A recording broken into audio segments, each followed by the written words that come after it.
Join our community by subscribing. Every click helps us share more stories like this one. The introduction.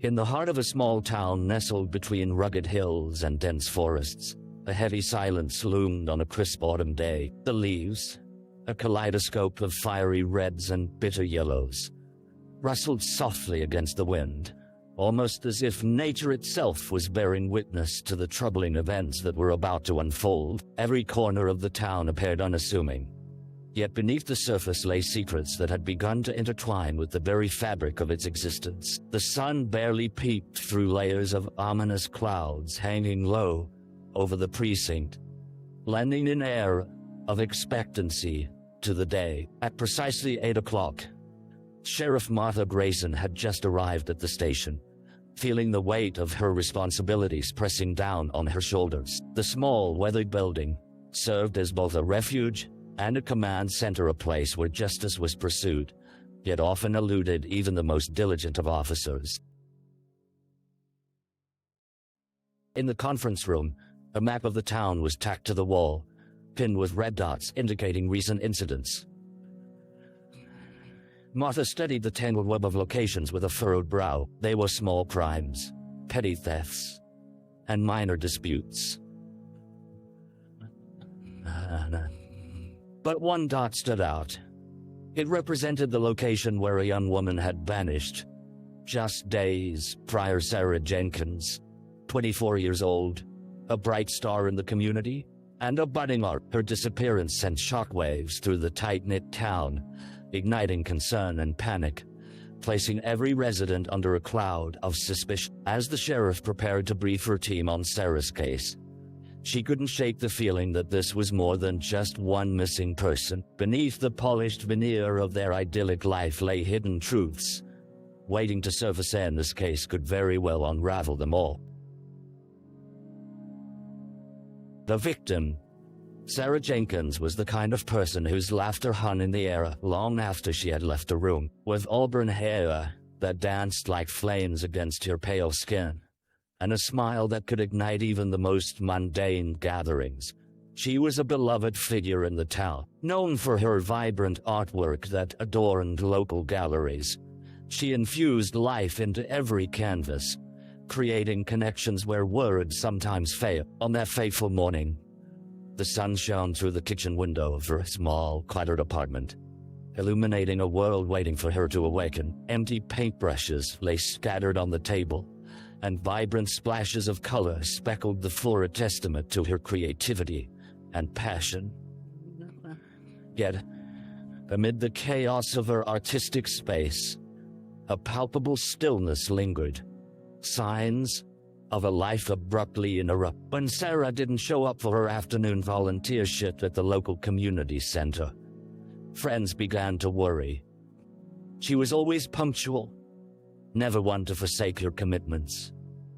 Within hours, whispers of concern turned frantic as calls went unanswered. The town, wrapped in a false sense of security, suddenly became darker, filled with uncertainty and dread. Her best friend, Ava, stood outside Sara's apartment that evening, clutching her phone tightly, pulsing with a mix of anxiety and resolve. She rang the doorbell again, each chime echoing her fear that something was terribly wrong. With no answer, Ava's mind raced through possibilities. Had Sara left suddenly for an art show? Had she met someone new? But even as she thought of those potential scenarios, the gnawing feeling in the pit of her stomach signaled the truth. There was an ominous weight to this silence, one that signified something far more sinister. The police would soon arrive, but for now the question loomed heavy in the air. Where was Sara Jenkins? The innocence of the day faded, eclipsed by a shadow that threatened to swallow the entire town whole. The crime scene. The scene at Sara Jenkins' apartment unfolded like a chilling tableau, reflecting both the beauty of her artistry and the horror of her absence. Sheriff Martha Grayson arrived with her team in tow, each step echoing eerily against the linoleum floor of the small hallway leading to Sarah's door. The air hung thick with tension as they prepared to step inside. The absence of Sarah's light was palpable, an unsettling contrast to the vibrancy that should have filled the room. Breaking the door's frame, the officers stepped into the dim confines of the apartment, where sunlight struggled to penetrate through half-drawn curtains. The first thing that met their eyes was a canvas leaning against the wall, its colors still fresh, depicting a serene landscape. Vibrant greens and blues clashed against dark, swirling shapes at the edges, both an invitation and a warning of deeper emotions. Martha couldn't help but feel a sense of melancholy for the woman who had poured her heart into this world, now a mere echo of her presence. The living room bore signs of recent life.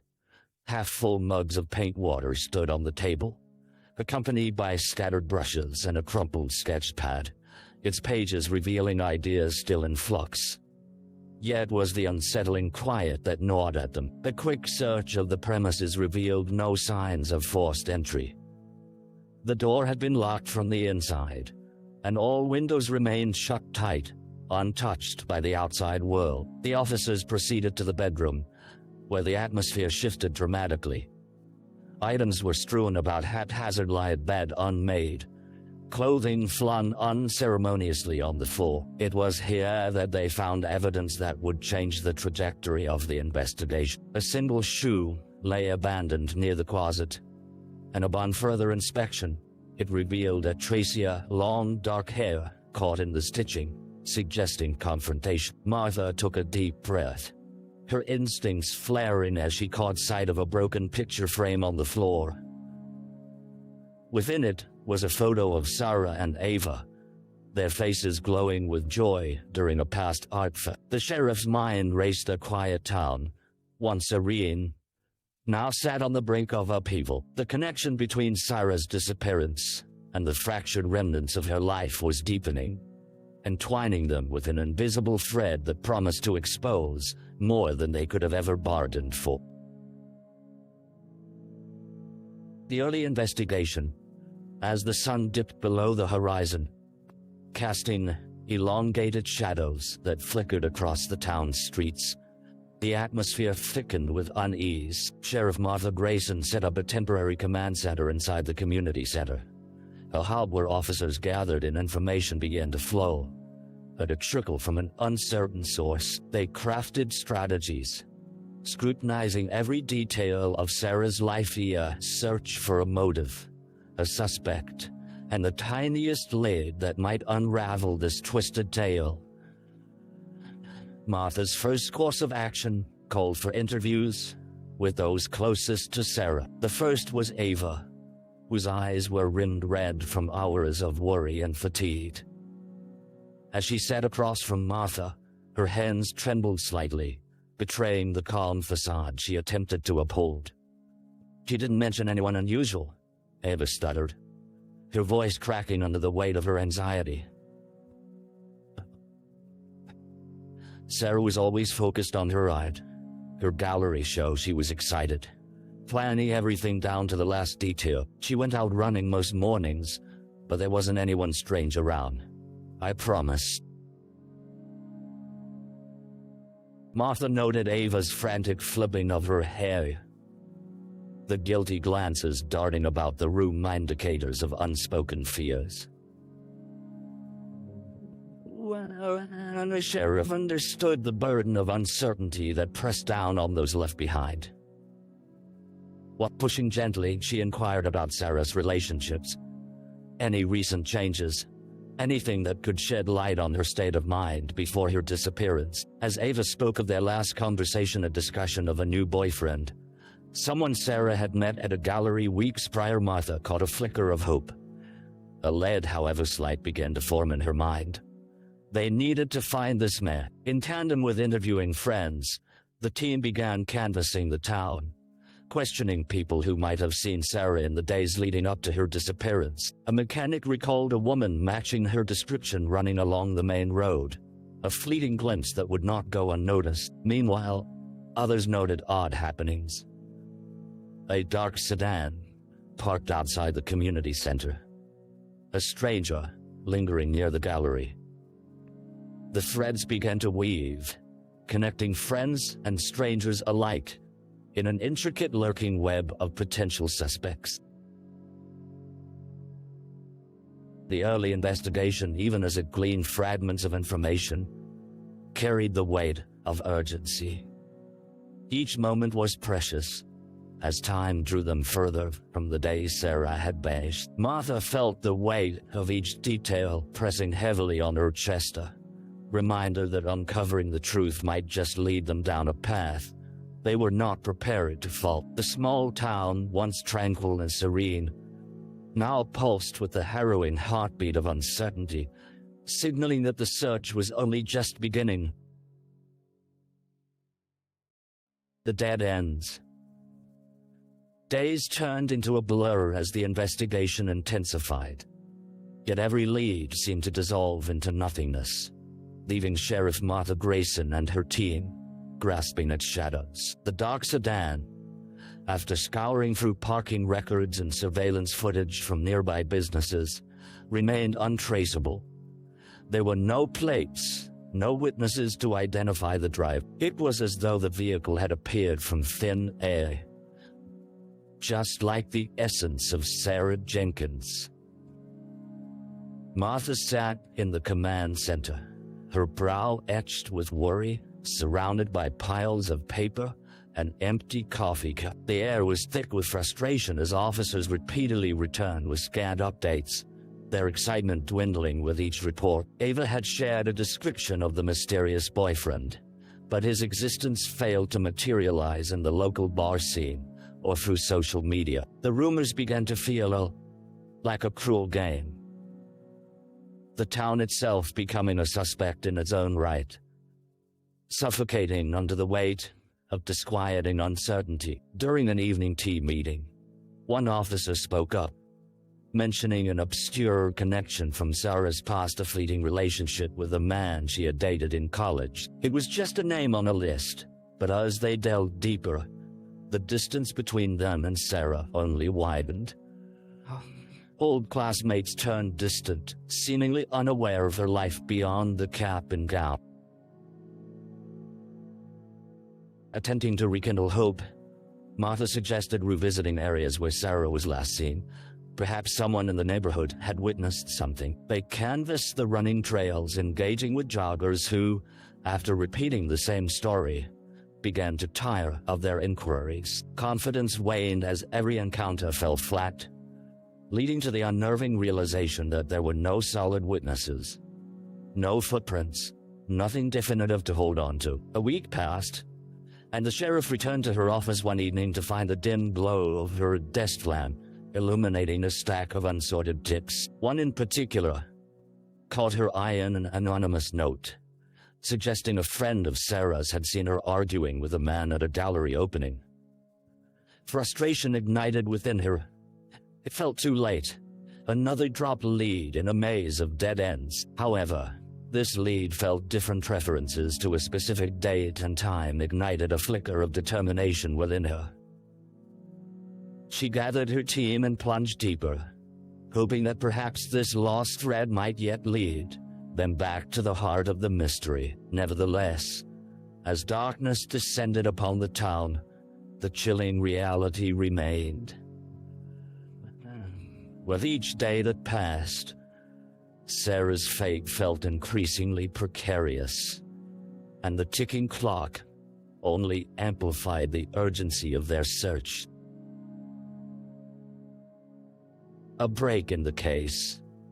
After a week of relentless pursuit, the beleaguered investigation began to shift when a parallel line of inquiry emerged of break that renewed the flickering hope within the command center. Officer Reed, fresh off a shift at the precinct, received a call from the local coffee shop owner, who mentioned an unusual customer. It was the same man described by Sara's friend, He had been observed lingering around the gallery on the night of the exhibition, where her art was both showcased and admired. The initial excitement of this new tidbit bounced between officers, each face lighting up with the possibility of a connection. Officer Reed rushed to gather more details, the scent of fresh coffee mingling with the autumn air as he interviewed the barista. She described the man as having an unkempt beard and an intense gaze, often staring at Sara's paintings for long stretches, almost as if beleaguered by an internal struggle.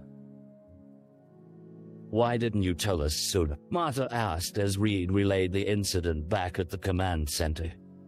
She sensed the potential this man held, not as an innocent admirer, but perhaps as someone who knew more than he let off.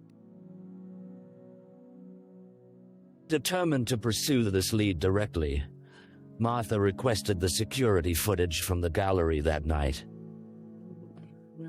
Hours of grainy video streamed through the monitors, and her heart raced as she scanned the frames. Every fleeting movement felt monumental, yet her focus narrowed on a specific figure, a man who lingered too long near the painting. The same one she had seen in Sara's apartment. With the footage in hand, Martha and her team extended their investigation. They combed through Sara's life again, reaching out to art friends and locating the man by name. Victor Halston, an established artist with a history of erratic behavior. He had been vocal about his admiration for Sara's work on social media. However, evidence revealed he'd recently come under scrutiny, having been accused of harassment by a fellow artist. The connection formed like a chain link. It suggested more than mere coincidence. Victor was quickly brought in for questioning. As he entered the interrogation room, an unsettling calm surrounded him, contrasting sharply with the chaos of emotions that had gripped the town. A palpable tension surged in the air while Martha prepared to unveil the pieces of the puzzle. This was the moment they had been waiting for, when the unknown would yield the truths buried deep within the shadows of Sara's disappearance.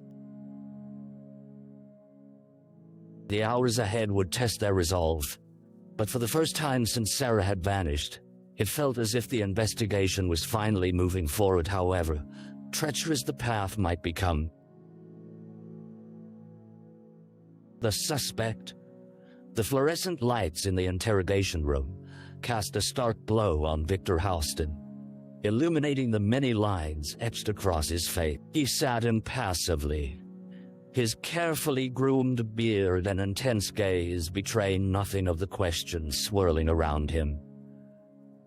Martha Grayson entered, her demeanor composed yet firm, every detail of the situation weighing heavily upon. "Mr. Halston," she began, her voice steady, "we have several questions regarding your relationship with Sara Jenkins."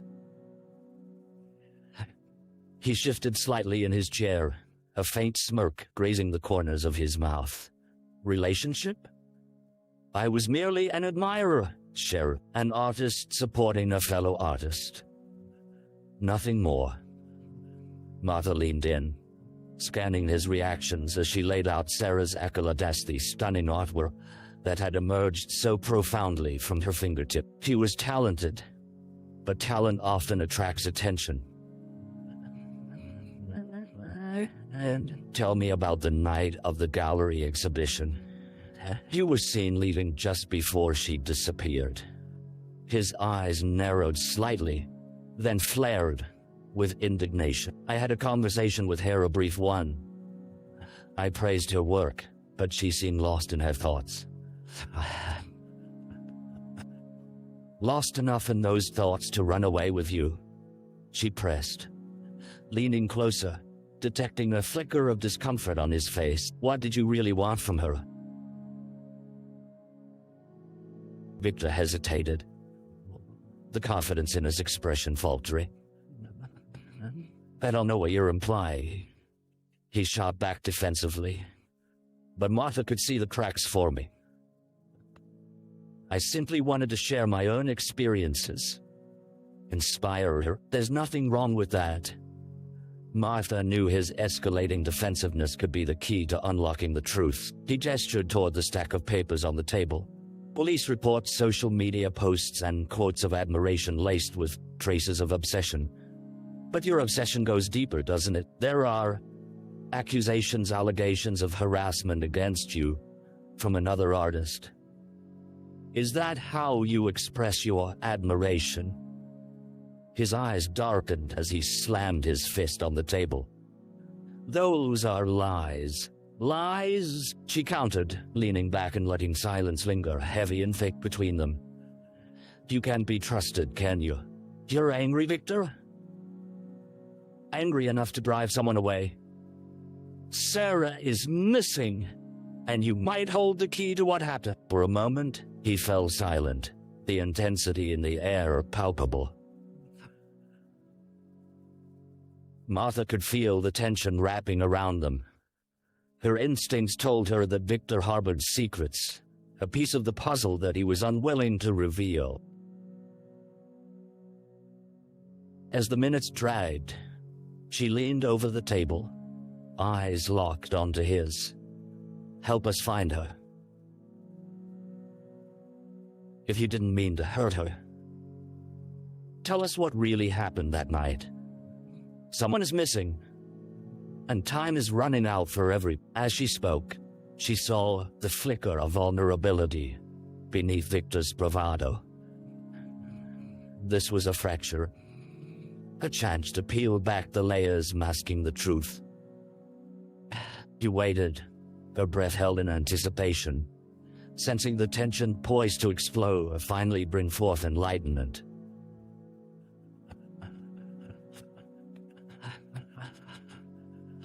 The seconds trickled by, each tick of the clock a heartbeat marking the fate of Sara Jenkins waiting for a breakthrough, searching for honesty wrapped in the darkness of the unknown.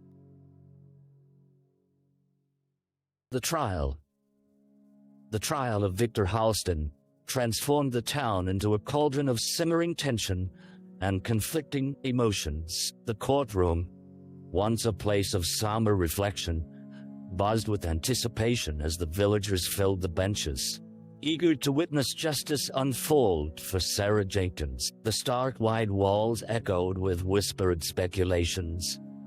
Breaths held tightly as each day brought fresh evidence and anxious testimonies to the forefront.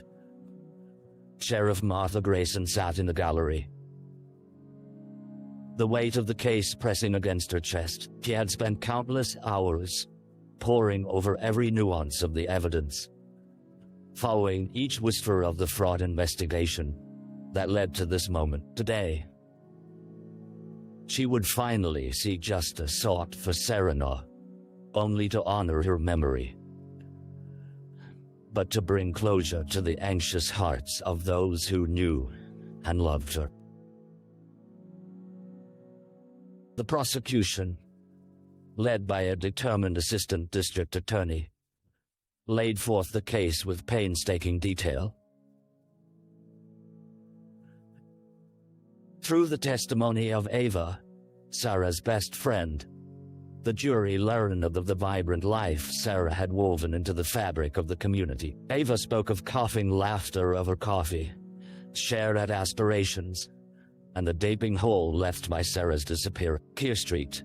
She recounted her friend's excitement for the opening night of the gallery show, moments that painted Sara not only as a victim, but as a bright living canvas now robbed of color. As the prosecution called for the gallery footage to be displayed, the dark image of Victor lingered on screen, standing beside Sara in her moment of triumph. Martha watched as the jurors exchanged glances, the evidence coiling around them like a noose. They were faced with a man who had idolized a woman, but crossed an invisible line into obsession, a man whose infatuation had twisted it into something dark and sinister. Yet it was the defense's turn to spin the narrative. They painted Victor as a misunderstood artist whose merely passionate admiration for Sara had been mischaracterized. They argued he was nothing more than a scapegoat, a victim of circumstance caught in the town's fervor for closure.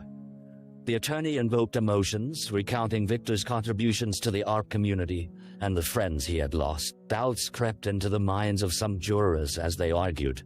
He simply wanted to support Sara's art, never intending her harm.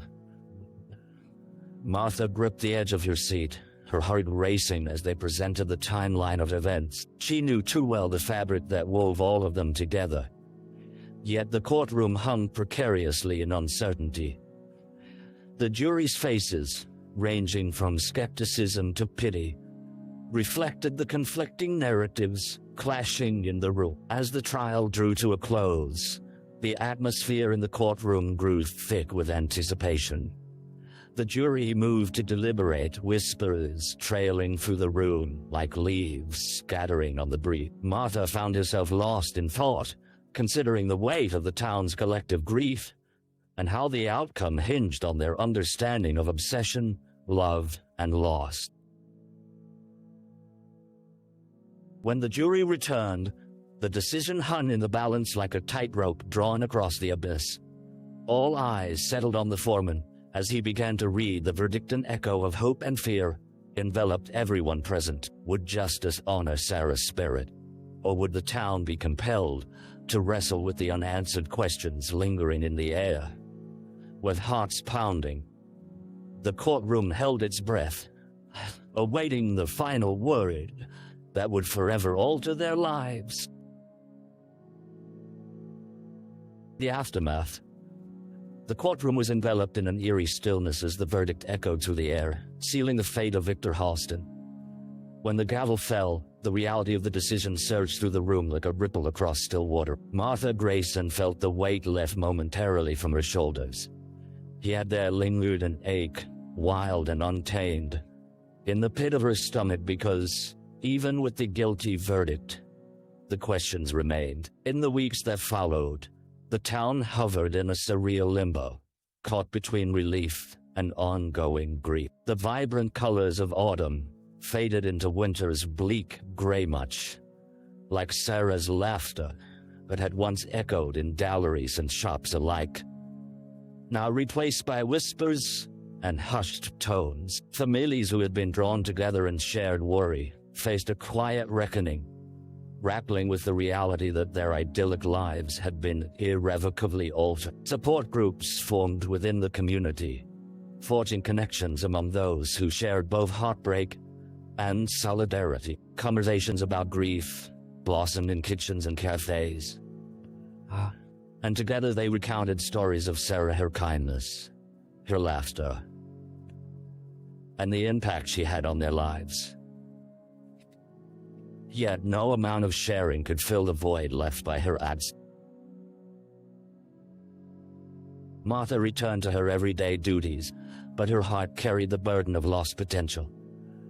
She often found herself in the gallery where Sara's artwork had once adorned the walls, now stripped of its brilliance yet filled with an unshakable spirit. The proprietor had decided to dedicate a new exhibit to her memory, showcasing pieces that encapsulated her essence, a testament to who she had been and who she could have become. One evening, as she wandered through the gallery, her eyes settled on the framed paintings one last time. The colors shimmered under the soft, light phosphorescent hues that spoke of passion, dreams unfulfilled, and creativity unchained. Martha's hand brushed against the frame, and she felt a quiet promise ripple through her, to ensure that Sara's story would not end here.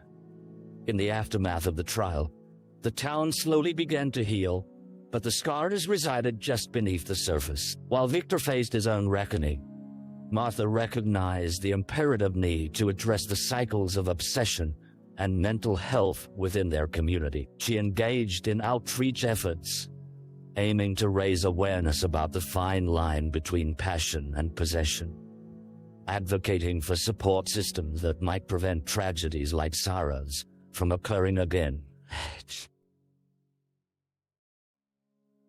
Gradually, the season shifted, and with it, a fragile sense of hope began to bloom amidst the loss. Friends found comfort in one another, sharing moments that honored Sara's spirit. Through their collective efforts, they formed a network of understanding their community, not defined by fear or tragedy, but by connection and resilience. As the gallery filled with people celebrating Sara, a subtle warmth infused the air. Martha stepped back, surveying the landscape of love that bubbled to the surface from a place of sorrow. And although she would never forget the haunting shadows that loomed large over her town, she found solace in knowing that, at last, Sara's light would not be forgotten. It would kindle a fire of change, urging others to foster love and creativity, not as a possession, but as a shared journey toward understanding. Reflection. In the quiet days that followed the trial, Sheriff Martha Brayson often found herself contemplating the duality of loss and hope. There was a heaviness that settled in townsfolk's hearts, an insatiable longing for what could have been a laughter shared over coffee or bright colors dancing upon canvases. Yet beneath that weight, threads of resilience began to weave into every life they had touched. As winter rolled into spring, the people of the town would embrace the shift, not only in the weather, but in their spirit. They honored Sara's memory through community events, arts education initiatives, and open discussions about mental health. People who had once barely exchanged pleasantries now connected on deep levels, sharing their fears and encouraging one another to speak openly about struggles that had previously lingered inside. Martha found solace in knowing that Sara's story, despite its tragic turn, sparked a movement toward awareness, and it sought to protect the vulnerable, to nurture passion into art rather than obsession. With each conversation, each moment of vulnerability shared, the community began to heal collectively.